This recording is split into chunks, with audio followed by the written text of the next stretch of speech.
안녕하십니까. 먼요일날 시작합니다. 최근 중국 경제 상황이 썩 좋지가 못해서 우리 정시에도 부담이 되고 있습니다. 앞으로는 또 어떻게 달라질까요? 전문가와 함께 살펴보도록 하겠습니다. 이선엽 신한투자증권 이사님 모셨습니다. 어서 오십시오. 네, 안녕하십니까.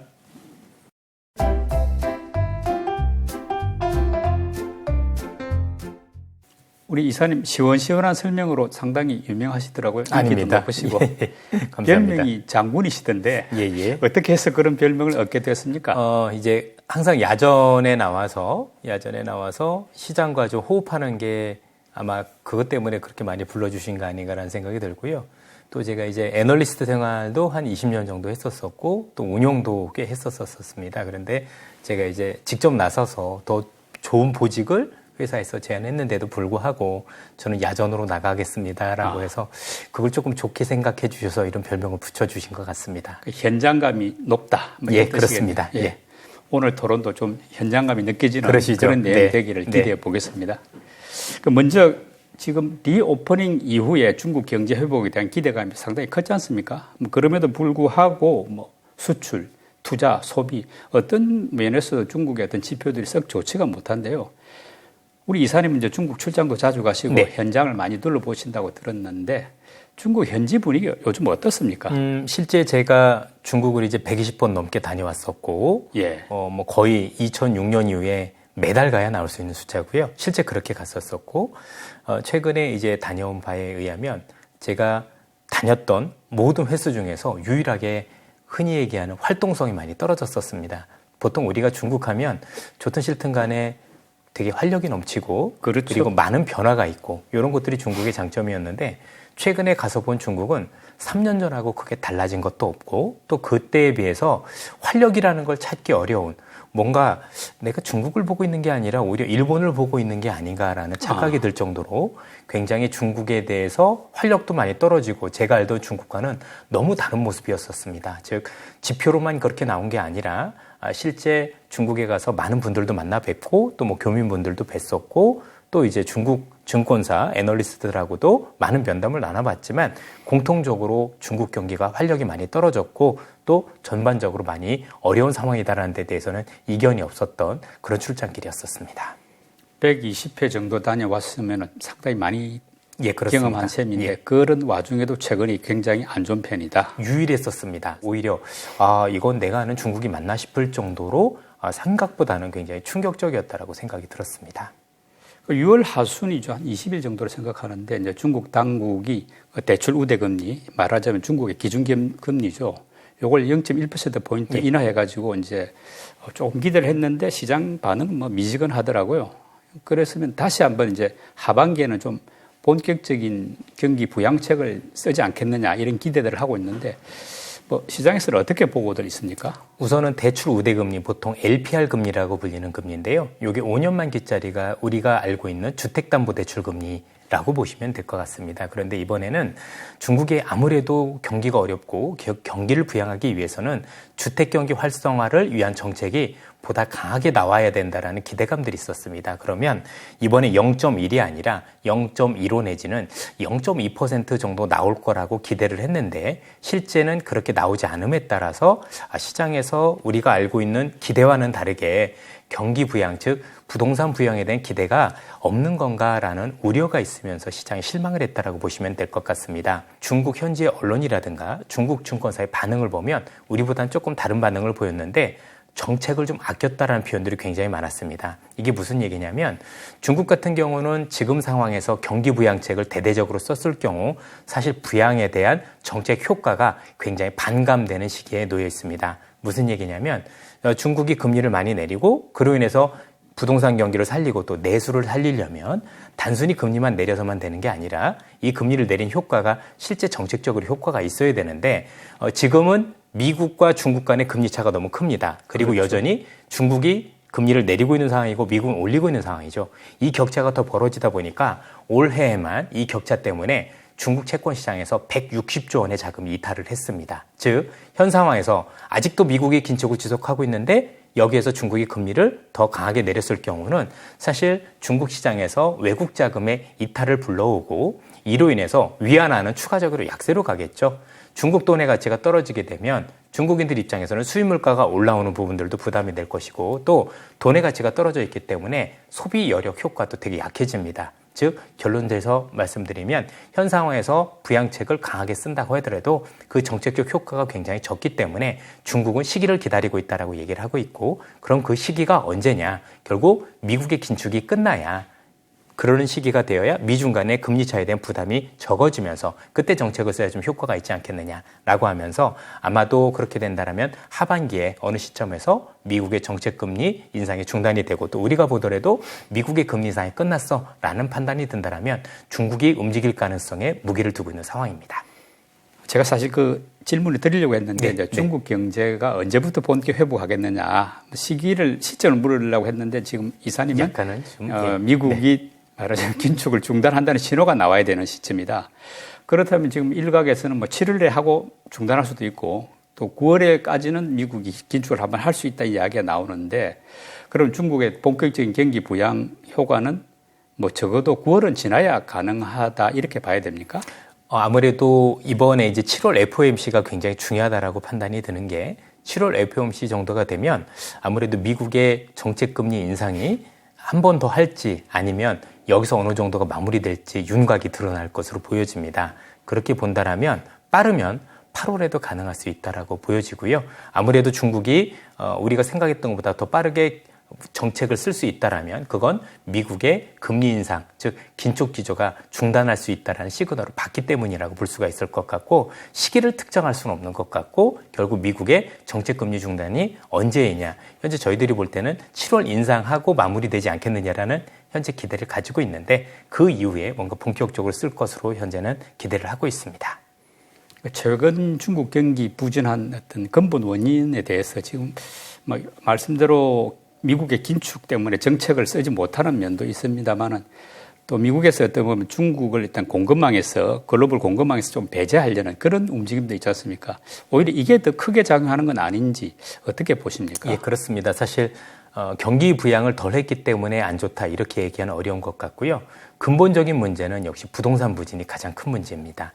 헝다 사태를 시작으로 해서 중국의 부동산 경기가 대단히 어렵고 특히 중국 같은 경우는 지방정부가 대부분 땅을 임대를 해서 그걸 가지고 이제 부동산 사업을 하면서 많은 부분들을 어떤 정책에 충당을 하게 되는데 부동산 경기가 어렵다 보니까 이런 점들이 굉장히 어려운 것들이 1차적인 원인이었었고 두 번째는 우리가 알고 있는 코로나 때 사실 잘못된 정책이었죠. 그 코로나 관련된 봉쇄 정책이 너무나도 좀 극단적이었었습니다. 다른 국가들은 이런 코로나 때 이렇게 정책적으로 제한을 하게 되면 보조금도 주고 또 여러 가지 먹고 살 길을 줬는데 중국은 그런 것들이 없었습니다. 그러다 보니까 너무 강력했던 코로나 봉쇄 정책이 이런 것들까지 맞물려서 경제가 완전히 우리 흔히 얘기하는 다운이 됐다라고 봐야 되겠죠.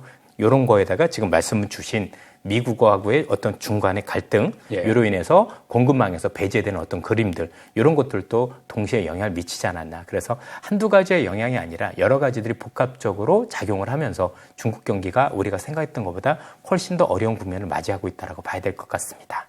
사실 중국은 해외 수출해서 먹고 사는 나라였는데 그런 상황을 깔고 볼 때 최근에 이제 미중 갈등이 조금 완화되는 조짐도 있지 않습니까? 블링컨 국무장관이 6월에 중국을 방문했고 또 최근에 제니 옐런 재무장관이 또 중국을 찾아가지고 공급망에서 배제하는 건 아니다. 디커플링이 아니고 말하자면 디리스킹으로서 어떤 공급망의 어떤 일을 다양화하기 위한 것이다. 이렇게 하면서 약간 양국 간의 갈등이 조금 완화되는 조짐도 보이는데 미중 갈등이 조금 이렇게 이제 다운이 된다면은 중국 경제도 좀 좋게 돌아갈 수 있고 우리나라 경제도 좀 도움이 되고 이런 그림이 가능하지 않겠습니까? 예, 그렇습니다. 아무래도 한 번도 아니고 지금 블링컨이라든가 아니면 자넷 옐런 재무장관까지 한 분도 아니고 두 분이 이제 갔다라는 얘기는 뭔가 지금 미중 간의 갈등을 수위를 조금 이제 다운시키고자 하는 의도가 분명히 보이고 이 의도에는 중국뿐만이 아니라 미국의 어떤 그 경제적 이익과도 맞물려 있다라고 봐야 될 것 같아요. 사실 이렇게 미중 갈등이 굉장히 깊어지면서 아시다시피 미국 같은 경우도 아직까지는 중국이 굉장히 큰 시장이기 때문에 여기서 뭐 그 시장을 바로 버릴 수 없다라는 한계도 뭐 굉장히 존재한다라고 봐야 되겠죠. 최근에 미중 간의 갈등에도 불구하고 테슬라 앨런 머스크가 갔다든가 아니면 스타벅스 사장도 갔다 오고 기업들 측면에서는 굉장히 그런 부분들 강화한다는 걸 놓고 보면 역시 우리가 알고는 현재보다는 좀 수위를 낮추려는 의도를 많이 보일 것 같고요. 이 중에서도 우리가 한 번 가지고는 안 되겠지만 올해 안에 또는 내년 초까지 뭔가 그래도 유의미하게 기대해 볼 수 있는 건 뭐냐면 미중 간에 있었던 그 관세 문제 이것과 관련해서 양국 간의 어떤 이익이 조금 맞아 떨어지는 부분이 있어서 단계적으로 굉장히 뭔가를 밥안할 거라고 생각을 하고 있습니다. 뭐 관세를 조금 낮춘다. 네, 그렇습니다. 이렇게 되면 미국 입장에선 관세가 내려간 만큼 물가가 잡힐 것이니 결국 우리가 최근에 봤었던 긴축에 대한 어떤 강도가 낮아질 수 있고 그렇게 되면 내년에 미국이 대선이 있기 때문에 대선에서 보다 유리한 어떤 민주당한테. 그런 그렇죠. 민주당한테 유리할 수 있는 카드를 볼 수 있다는 점에서 긍정적일 수 있는 거고 또 중국 입장에서는 어쨌든 간에 수출함에 있어서 수출 가격이 낮아질 수 있으니 가격 경쟁력을 무기로 해서 미국 시장의 수출이 조금 더 활성화될 수 있다라면 이런 부분들이 중국 경제의 온기 또 중국의 수출이 미국에 늘어나면 우리는 또 중국이 중간재를 수출하기 때문에 여기에 대한 수출이 늘어날 수 있다는 연결고리가 형성되는 것 같습니다. 그래서 첫 술에 배부를 수는 없지만 이미 2번이나 다녀왔다는 것 자체가 향후에도 이런 어떤 그 지속적인 대화를 지속할 가능성이 높고 이로 인해서 양국 간에 뭔가 경제적인 합의점을 찾아가서 우리가 알고 있는 갈등이 끝나지는 않겠지만 그 수위를 낮춤으로 인해서 양국 간의 경제적 이익을 도모하는 그런 모습은 보일 거라고 예상을 하고 있습니다. 지금부터는 중국 증시, 주식시장 이야기 조금 질문 드려보겠습니다. 지금 보면은 올해 들어서 글로벌 증시가 다들 뭐 큰 폭으로 올랐는데 상대적으로 중국이 좀 부진했지 않습니까? 어떻게 보면 거의 꼴찌라고 하더라고요. 이럴 정도로 물론 경제 때문에 그럴 수도 있는데 또 경기하고 주식시장은 일치하는 건 아니니까 중국의 증시가 이렇게 부진했던 원인은 뭐라고 생각하십니까? 사실 경제적인 원인도 일차적으로 있다라고 봐야 되겠죠. 기본적으로 우리가 리오프닝 이후에 그래도 중국 경기가 대단히 좋아지지 않겠냐는 기대감들이 먼저 희석된 게 1차적인 원인이라고 봐야 될 것 같습니다. 특히 이제 미중 간의 갈등 구조가 더 커지면서 중국 기업들에 대한 성장에 대한 기대가 훼손된 점들도 제가 볼 때는 영향이 있었다라고 봐야 될 것 같고요. 여기에 아무래도 중국의 기업들 같은 경우는 잘 아시다시피 정부의 좀 입김이 좀 많이 작용하다 보니까 여러 가지 규제가 있었다라는 부분들도 많이 영향이 있는데 대표적인 부분들이 뭐냐면 최근에 중국의 전기차와 관련해서 올해부터 보조금이 없어졌었거든요. 이러다 보니까 전기차와 관련된 기업들이 생각보다 많이 파산을 하거나 어려움을 겪거나 이런 점들도 시장에서 많이 있었던 게 사실입니다. 그리고 앞서 말씀드렸던 것처럼 우리가 코로나와 관련된 봉쇄가 굉장히 컸다는 점에서도 그와 관련된 내상이 이제 내수 관련주에도 지속적인 영향을 미치고 있고 청년 실업률도 지금 20%에 달하잖아요. 아무래도 시장에서 주 소비 계층이 젊은 층이라고 생각을 한다면 이들의 실업 자체가 경제에 미치는 영향이 컸을 가능성도 염두에 둘 필요가 있겠습니다. 네. 앞에서 이야기 살짝 하셨는데 지금 글로벌 자금이 중국 증시에서 많이 빠져나간다고 그러던데 지금 현재 상황은 어떻습니까? 전체적으로 두 가지 상황이 있는 것 같습니다. 하나는 미중 간의 금리차가 굉장히 커지고 있는 부분들 이런 점들 때문에 일단 중국 시장에서 이탈하는 자금들이 많아지고 있는 것도 사실인데 이것 외에도 정치적인 영향도 있다라고 봐야 될 것 같습니다. 최근에 워렌 버핏이라는 분의 어떤 포트폴리오를 보면 일본에 대한 무역 상사에 대한 비중을 높인 반면에 중국과 관련돼서 뭔가 갈등이 커졌을 때 문제가 될 수 있는 타이완 세미컨덕터 TSMC에 대한 비중을 낮췄다는 걸 볼 수가 있을 것 같습니다. 향후 중국과 관련해서 뭔가 정치적 갈등이 커질 수 있음에 대한 대비책 여부에서 외국인 자금들이 좀 이탈하고 또 포트폴리오를 바꾸는 모습들을 많이 보이고 이 돈들이 중국이 아닌 인도라든가 또는 일본 중심으로 흘러들으면서 중국과 여타 국가들이 차별화되는 어떤 원인들도 보였었고 향후에도 이런 어떤 정치적 어떤 갈등 또 이런 부담들이 지속될 수 있다라면 외국인들 자금 입장에서는 아무래도 기업만 놓고 봐야 되는데 여러 가지 정치적인 상황을 고려한다라는 건 주식하는 사람 입장에서는 굉장히 부담스러운 거잖아요. 이렇게 봤을 때 추가적인 자금이 많이 유입되기보다는 추가적으로 자금이 빠져나올 가능성도 배제할 수 없어 보입니다. 말씀 들어보니까 하반기에도 중국 증시 상황이 썩 좋지 못할 수 있겠다 생각이 드는데 외국 자금이 만약 나온다면은 전체적으로 하반기 전망들은 주식시장 어떻게 보십니까? 우선은 기대치가 낮다라는 점은 우리한테 나쁜 건 아닌 것 같습니다. 지금 글로벌 시장에서 중국 시장에 대한 기대가 워낙 낮고 그러다 보니까 이렇게 낮으면 보통 그거보다 더 낮아지는 경우보다는 그래도 더 나아지는 경우들이 있다라고 봐야 될 것 같은데요. 바닥을 칠 수 있다. 예, 그렇습니다. 앞서도 잠시 설명을 드렸지만 어쨌든 간에 이렇게 외국인 자금들이 이탈하고 있는 과정 속에서도 유의미하게 미국과 중국의 갈등 수위가 정말 누가 보더라도 정말 낮아지고 있고 또 향후 중국 정부의 어떤 정책적인 규제 자체가 기업들에 미치는 영향이 지금보다 약화될 수 있다라고 본다라면 그 상황에서는 이제 외국인 자금이 덜 이탈한다거나 또는 일시적으로 자금이 들어갈 가능성도 있다라는 점에서 그런 점들은 좀 우선적으로 확인해 봐야 되지 않을까라는 생각을 기본적으로 가지고 있고요. 그리고 제일 중요한 건 역시 미국의 긴축이 마무리되었을 때 과연 중국이 얼마나 긴축을 쓸 수 있느냐 여부가 굉장히 중요해 보입니다. 제가 수십 년 동안 증권업계에서 겪었던 상황을 경험을 해보면 경제는 사람의 몸과 같습니다. 예를 들어서 중국 경제가 굉장히 지금 우리 표현으로 아프다라고 봐야 될 것 같은데 그러면 중국 정부도 이를 모르지 않을 거고 향후에 미중 갈등이 지속되는 상황에서 갈등에서 이기려면 힘이 있어야 되는 거잖아요. 그렇죠. 그만한 체력이 있어야 되겠죠. 그러면 상식적으로 놓고 본다라도 현 수준에서 이 정도 아플 때 뭔가 약을 쓰고 뭔가 처방을 해야 덜 아프게 되는 거지 현 상황을 그대로 놓게 되면 더 많이 아파졌을 경우는 더 많은 약, 더 큰 부양책을 써야 되는 부담이 있을 수 있기 때문에 현 수준에서는 어떤 식으로든 제가 볼 땐 부양책에 나서야 된다고 봐야 될 것 같고요. 두 번째는 항상 약을 쓸 때는 아플 때보다 좀 더 과하게 써야 더 좋아지는 경향들이 있습니다. 네. 그렇죠? 요만큼 아프다고 요만큼만 쓰게 되면 문제가 많이 될 거기 때문에 이왕 부양을 할 거라면 부양 효과가 제대로 날 수 있는 부양책을 쓸 수 있는 가능성도 배제할 수 없기 때문에 너무 중국에 대해서 부정적으로만 볼 게 아니라 그래도 중국의 사람의 몸이라고 비유한다면 이제는 뭔가 약을 쓰지 않으면 안 될 상황이 왔다라고 오히려 보시면 조금 이해하기 편하시지 않을까 싶습니다.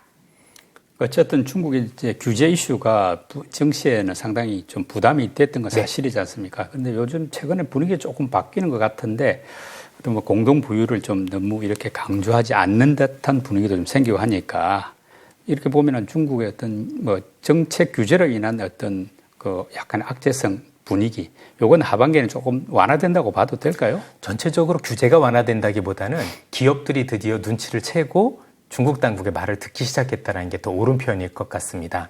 뭐 아시겠지만 중국 같은 게 말을 안 들으면 한 두어 달 없어지기도 하잖아요. 그죠? 네. 어디 갔다 오기도 하고 실제 이런 기업들도 많았던 것도 사실이고 이렇게 이제 많이 손을 보다 보니까 기업들이 이제 알아서 중국 당국이 어떤 얘기를 하면 거기에 대해서 적극적으로 따라주는 모습들을 보이기 때문에 사실 어떻게 보면 당국의 규제가 완화됐다 이런 부분보다는 이제 중국 입장에서 놓고 봐도 내가 충분히 길들였구나라고 생각을 하니까 더 이상의 규제를 가하지 않는다라고 보셔야 될 것 같고요. 또 다른 부분은 뭐냐면 최근에 중국 시장에서 공동보유 이후에 중국 정부가 중국 당국이 밀어주는 기업들 중심으로는 민간 기업보다는 그래도 조금 그 국영 기업 중심으로 이제 육성하는 모습들이 많이 보이고 있는 것들도 우리가 어떻게 보면 규제가 사라졌다기보다는 뭐 국영 기업을 키우고 또 민간 기업은 말을 잘 들으니까 사실 더 안 하는 것뿐인 거지 뭔가 달라졌다 이렇게 보기는 어려운 것 같습니다. 예. 어찌됐건 분위기는 조금 달라지는. 네, 맞습니다. 예. 느낄 수 있겠는데 뭐 중국 정치가 좀 부진하다고 하지만은 뭐 모두 이렇게 막 가라앉지는 않을 거 아닙니까? 이런저런 점을 다 감안해 볼 때 뭐 지금 정도 미리 사두면 괜찮을 수 있겠다. 이런 어떤 분야나 섹터가 있다면 어떤 쪽으로 보십니까? 중국 시장에서는 항상 중국과 관련해서는 중국 정부가 중국 시장에 또는 중국 경제의 성장을 위해서 어디에 초점을 둘 것이냐에 따라서 저는 굉장히 많이 달라질 수 있다라고 보고요.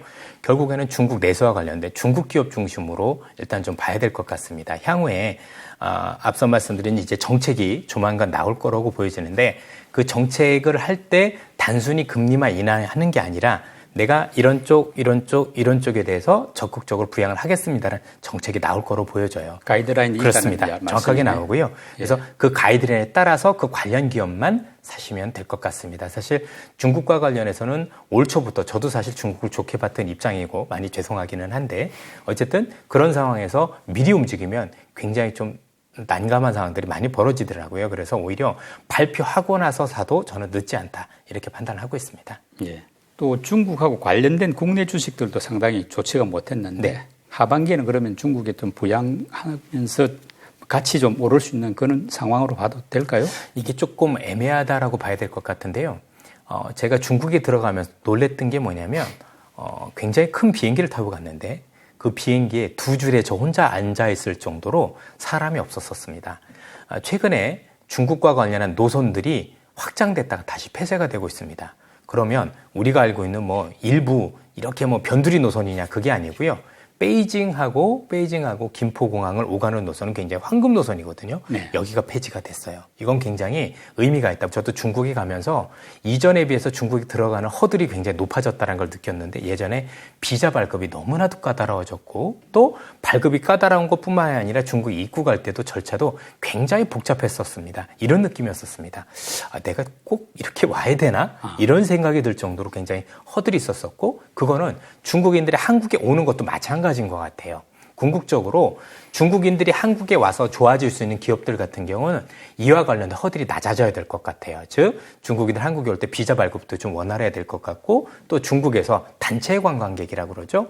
여기에 대한 어떤 부분들도 적극적으로 풀어주고 이런 움직임들이 있어야지 단순히 경기가 반등한다고 해서 그 사람들이 한국으로 꼭 올 것 같지는 않습니다. 일단 중국 당국이 아마 제가 알기로는 중국 당국이 나름대로 눈치를 주는 걸로 알고 있습니다. 한국에 가도 돼라는 눈치를 주면 알아서 중국인도 오는 거고 거기서 야 그래도 한국 가면 안 돼라고 눈치를 줍니다. 여행사들이 특징이거든요. 눈치가 빠르죠. 굉장히 빠릅니다. 예. 그래서 분명히 자기네들은 그런 얘기를 한 적이 없어라고 하지만 실제 밑에 단에서 움직이는 확 다릅니다. 예를 들어서 여행사에서 한국 관련 상품을 싹 뺀다거나 예. 이런 식으로 이미 조치들이 많이 내려오기 때문에 예. 궁극적으로 우리나라 중국 관련주들이 정말 좋아질 거냐 아닐 거는 일단은 중국 당국이 한국에 대한 스탠스를 어떻게 가져가느냐 이건 반드시 확인하고 저는 일단 매매를 들어가야 된다고 생각을 하고 있습니다.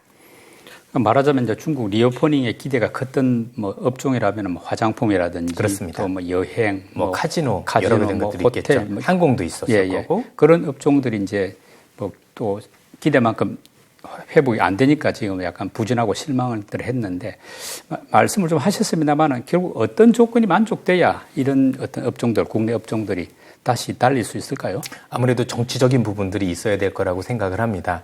아무래도 중국이 이런 조치를 취한 배경에는 최근에 요즘 어떤 미중 간의 갈등 속에서 우리의 포지션이 약간 조금 중국보다는 미국으로 기우는 듯한 모습을 보이면서 이런 것들이 있었지 않았느냐라고 생각을 하는데 일단 미중 간의 갈등 완화가 더 먼저인 것 같아요. 물론 그렇긴 하죠. 거기서부터 갈등이 완화돼야 우리의 운신의 폭도 있어지기 때문에 나름대로 그 갈등 여부에 따라서 우리 정부의 어떤 운신의 폭도 달라질 수 있는 거 아니겠습니까?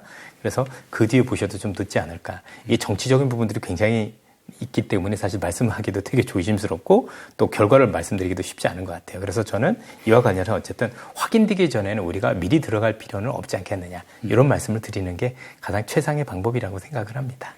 그럼 중국 관련주라든지 중국 주식시장은 너무 서두를 필요 없고 정치적인 변화나 정책적인 변화가 조금 확인되고 난 뒤에 움직여도 결코 늦지 않다 이런 뜻이네요. 그렇습니다. 제가 볼 땐 제일 중요한 거는 일단 항공 노선의 어떤 관계, 요걸 보시면 될 것 같아요. 그러니까 뭐 어떤 정책적으로 우리가 뭔가 직접적으로 와닿기는 어려울 것 같고, 그동안 앞서 말씀드렸던 베이징과 우리가 김포 간에 있던 요게 다시 복원이 되고, 또 그거보다 더 중요한 게 중국에서 한국에 단체 관광객을 보냈다. 요건 큰 시그널이라고 생각을 해요.